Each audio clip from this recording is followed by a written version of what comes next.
Hi, Sir Angelo Rosario. Sir, ito po yung motherboard. Ano ba ito?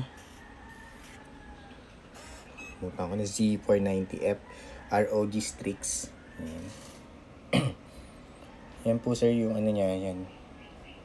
Clear na clear po siya, Sir Angelo. Walang bent pin, wala pong broken pin. Sir, pakaingatan po to, sir. Kasi pag naano po siya, hindi po namin i-accept pag yung bend po yung pins niya. Okay, sir? So, ingatan niyo lang po. Ayan. Tapos ito po yung power supply. Yung laging sinasabi yun. Yan, yung processor niya. Yan. Okay po, sir. Memory niya, processor yan. Ito po yung ano niya. Yan, medyo ano lang, sir. Presensya na. May alikabok lang.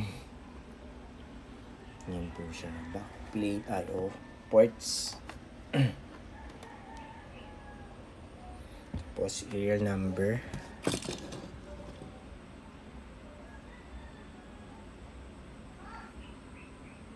Yan.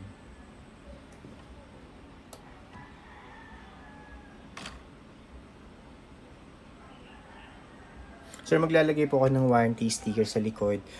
Sir, bawal po alisin yun, sir, para warranty purpose nyo. Pag may problem po, balik nyo lang po sa amin. Basta po, hindi po aalisin yung warranty sticker na ilalagay po. Send ko po later, pipicturean ko. Ito, binibidyo ko lang. Yan. May ports niya. So, ito, nandito yung mga slot for NVMe. Yan, dalawa yan. Dalawa o tatlo. Basta, yan, ganun. So, yun lang po, sir.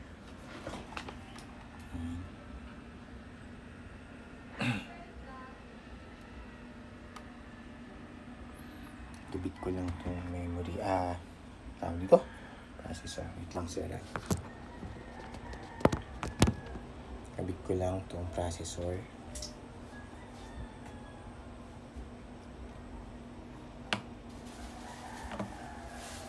Tinignan ni sir yung Shopee natin. Yan. May-reply mo siya sa Shopee? Hindi pa. Ay, hindi pa siya nag-message.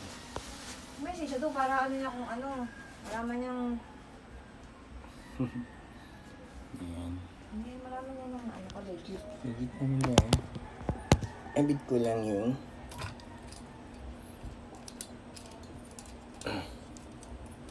Dad, Ano yan? saan ito communication? Teka lang. Ano ganito, banday? Saan ito? Hindi ba sa ano doon? Teka, hindi ko makakita. Sa mga gacha po, di ba? Sa BGC. Dami yan doon. Yan. So, yun, sir. Yan. Abit ko na yung processor niya. Yung fan. Tapos sa likod. Maglalagay po ako, sir, later ng warranty sticker sa likod. Yan. Nandito yun. Hirapan ako. Isa na kasi. Yan. Yan po yung model. ROG Strix Z490F Gaming. Alright. So, yun lang, sir. Upload ko lang po ito sa YouTube channel namin. Para makita niyo po. Yan. So, yung number niya. Okay. Yun lang po, Sir Angelo Rosario. Thank you po. Bye.